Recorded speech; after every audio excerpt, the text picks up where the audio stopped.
नमस्कार साथियों, एक नए वीडियो में आपका स्वागत है। दोस्तों, हमने प्रैक्टिस सेट 1 का केमिस्ट्री का कर लिया था और बॉटनी का कर लिया था। अब हम यहाँ पे करने वाले हैं जंतु विज्ञान के क्वेश्चंस और देखेंगे कि किस प्रकार के क्वेश्चन आने की संभावना है आपके एग्जाम में, और फिर उस प्रकार से आपकी तैयारी देखेंगे। और जो ठीक है दोस्तों, शुरू करते हैं बिना किसी देरी के, चलते अपने पहले क्वेश्चन पे। यहाँ पे पहला क्वेश्चन क्या कह रहा है दोस्तों? कह रहा है 151, कह रहा है कि एक समान स्त्री जिसके पिता वर्णांध हैं, उसकी शादी एक सामान्य पुरुष से हो जाती है, तो उसके पुत्र जो होंगे वो क्या हैं? तो सभी यदि इसके जो इस तरह के क्वेश्चन होते हैं 50% का वर्णांध का ही सिस्टम ज़्यादा रहता है कि 50% वर्णांध होंगे, 50% वर्णांध नहीं होंगे। तो इसका जो right answer option number B is right answer.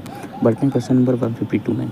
152 में क्या करें? निम्न में से कौन सा कोशिका चक्र के एम प्रवस्था के दौरान केंद्रकीय आवरण के पुनर्निर्माण को आगे बढ़ाता है? तो इसका जो राइट आंसर होगा दोस्तों वो हो जाएगा option number A is right answer. गुणसूत्रों द्वारा सिंघनन के केंद्रकीय पटल का पुनः संयोजन करके। फिर बढ़ते हैं क्वेश्चन नंबर 153। 153 में कह रहा है कि उपकला कोशिकाओं का एक प्रकार है जो फैलोपियन नलिका, स्वनलिका, श्वसनिका तथा छोटी श्वसनी की आंतरिक सतह को पंक्तिबद्ध करती है, तो कौन सी कोशिका होती है? तो इसका जो राइट आंसर हो जाएगा दोस्तों 153 का ऑप्शन नंबर ई।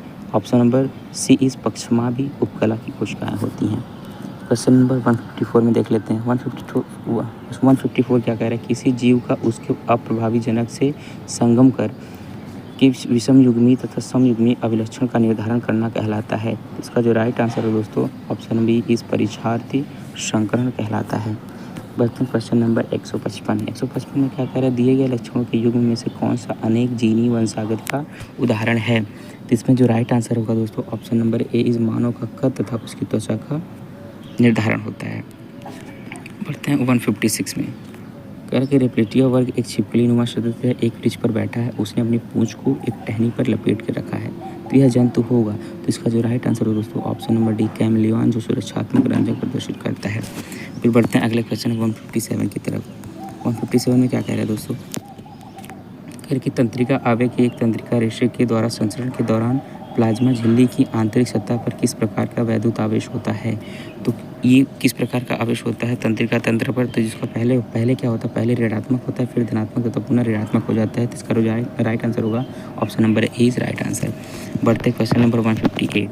अनुकूलन के फलस्वरूप जब विभिन्न वंश वृक्षों की दो प्रजातियां परस्पर सदृशता दर्शाती हैं, तब इस घटना को क्या कहा जाता है?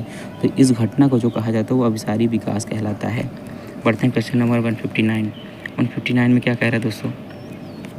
कि दिए गए युग्म में कौन सा देह लक्षण वह जंतु जिसमें पाया जाता है सही सुमेलन है? तो इसमें आपको मिलाना है कौन किस में पाया जाता है। तो देखिए दोस्तों, यहाँ पे गुदपस जो होता है ये ऑक्टोपस में नहीं पाया जाता है। तो इसका जो राइट आंसर है दोस्तों ऑप्शन नंबर बी इस अधर केंद्रिका तंत्र, ये कहाँ पे होता है? ये जोंक में पाया जाता है। ठीक, option number C, option number B is right answer है। अब क्वेश्चन नंबर 160 में देख लेते हैं। कह रहा है बोमेन संपट्टू होता है, तो बोमेन संपुट जो होता है ये किस में होता है? तो इसका जो ऑप्शन होगा मूत्रजन नलिकाओं के समीपस्थ सिरे के बोमन कैप्सूल पाया जाता है। 161 में क्या कह रहा है दोस्तों? कह रहा है कार्पस कैलोसम किस प्राणी के मस्तिष्क में पाया जाता है? तो इसका जो राइट आंसर हो जाएगा वो हाथी के मस्तिष्क में कार्पस कैलोसम पाया जाता है। फिर 162 में कह रहा है कि वृद्धि करते हुए एक जीव को अंगों तथा ऊतकों का विभेदन संबंधित है, तो किसमें एक दूसरे से डिफ्रेंशिएट है? इसका जो राइट आंसर हो ऑप्शन नंबर बी जीनों के विभेदित अभिव्यक्ति से। बढ़ते हैं क्वेश्चन नंबर 163। कह रहा है फाइब्रिनोजन होता है, तो फाइब्रिनोजन का कार्य क्या होता है? ये रुधिर में विद्यमान और यकृत को रुधिर में विद्यमान व यकृत में बनता है।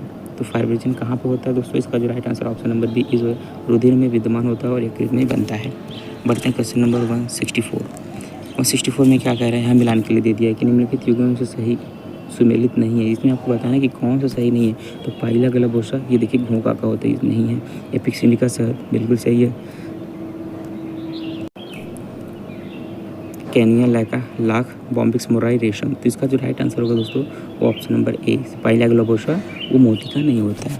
बढ़ते हैं क्वेश्चन नंबर 165। कह रहा है कि डायबिटीज़ मेलिटस रोग किसकी कमी से होती है? Option number A is insulin की कमी से होता है। क्वेश्चन नंबर 166 में देख लेते हैं। कह रहे हैं कि शरीर का संतुलन बनाए रखने के लिए कौन सा भाग कार्य करता है? तो शरीर का संतुलन बनाए रखने के लिए आपका जो वो अर्धवृत्ताकार जो नलिकाएँ होती हैं वो आपका इसका जो राइट आंसर होगा कि शरीर का संतुलन बनाए रखने का कौन सा भाग कार्य करता है? कॉकलिया जो होता है वो संतुलन बनाए रखने का कार्य करता है। बढ़ते हैं क्वेश्चन नंबर 167 में। अरे हिंज की संधि पाई जाती है, तो हिंज की संधि कहाँ पाई जाती है? तो इसका जो राइट आंसर होगा वो ऑप्शन नंबर सी, ह्यूमरस तथा अल्ना में हिंज की संधि पाई जाती है। बढ़ते हैं क्वेश्चन नंबर 168 में। कह रहा है स्तनधारियों के अंडाशय का कौन सा भाग अंडोत्सर्ग के पश्चात अंतःस्रावी ग्रंथि की तरह कार्य करने लगता है? तो इसका जो राइट आंसर होगा दोस्तों ऑप्शन नंबर ए, इस ग्राफीन पुटिका जो होता है ये राइट आंसर होगा। 169 कह रहे हैं कि किसी व्यक्ति में प्रतिरक्षियों की कमी देखी जाती है, निम्न में से किसके द्वारा पुष्टि होगी? तो इसका जो राइट आंसर होगा वो होगा सीरम ग्लोबुलिन द्वारा। आप चेक कर सकते हैं कि उसके एंटीजन की कमी है। फिर कह रहे हैं 170 में नेरिस बिच्छू कॉकरोच सिल्वर फिश के विषय में क्या सही है? तो सही ऑप्शन बताना है किसके में क्या सही है। तो इसका जो राइट आंसर होगा दोस्तों ऑप्शन नंबर सी, इनमें से कोई भी जंतु जलीय नहीं है, ये इसका राइट आंसर हो जाएगा। अब क्वेश्चन नंबर 171 कह रहा है कि मानव के पूर्वजों में से किसके मस्तिष्क का आकार 1000 सीसी के करीब था? तो इसका जो राइट आंसर हो जाएगा दोस्तों ऑप्शन नंबर ए, होमो निएंडरथालिस, ये इसका राइट आंसर होगा। तो यहाँ पे दोस्तों हमने क्या है जूलॉजी के ये जंतु विज्ञान के लिए प्रैक्टिस सेट 1 का सारे क्वेश्चंस कर लिए। अब यहाँ अगर आपने यहाँ पे पिछला वीडियो नहीं देखा प्रैक्टिस सेट 1 का केमिस्ट्री का, वो भी मैं इसी चैनल पे करा दिया हूँ। प्रैक्टिस सेट 1 का ही वनस्पति विज्ञान का वो भी मैंने करवा दिया। अब यहाँ पे जंतु विज्ञान का भी करा दिया। अब इसके बाद दोस्तों मैं प्रैक्टिस सेट 2 अब करवाने वाला हूँ। उसमें क्या कराऊंगा दोस्तों, उसमें सारे क्वेश्चन एक साथ एक ही वीडियो में करवाने वाला हूँ। थोड़ा वीडियो लंबा होगा तो कोई दिक्कत नहीं, आप देख लीजिए, क्योंकि यहाँ पे आप जो आपके एग्ज़ाम के पॉइंट ऑफ व्यू से बहुत ज़्यादा इंपॉर्टेंट, क्योंकि आप यहाँ पे क्या करना है, अब आपको प्रैक्टिस सेट ज़्यादा से ज़्यादा करने हैं, जिससे आपको क्या होगा क्लैरिफिकेशन आ जाएगा कि आपको लगने लगेगा कि हाँ मैं कितने क्वेश्चन कर सकता हूँ एग्ज़ाम में। और ये आपके एग्ज़ाम के आसपास ही ओरिएंटेड क्वेश्चन बनाए जाते हैं। तो आई होप आपकी तैयारी अच्छी चल रही होगी। तब तक पढ़ते रहिए, मस्त रहिए। अगर आप चैनल पर नए हैं तो चैनल को प्लीज़ सब्सक्राइब कर लीजिए और बेल आइकन को प्रेस कर लीजिए। तब तक के लिए जय हिंद, मिलते हैं नेक्स्ट वीडियो में, धन्यवाद।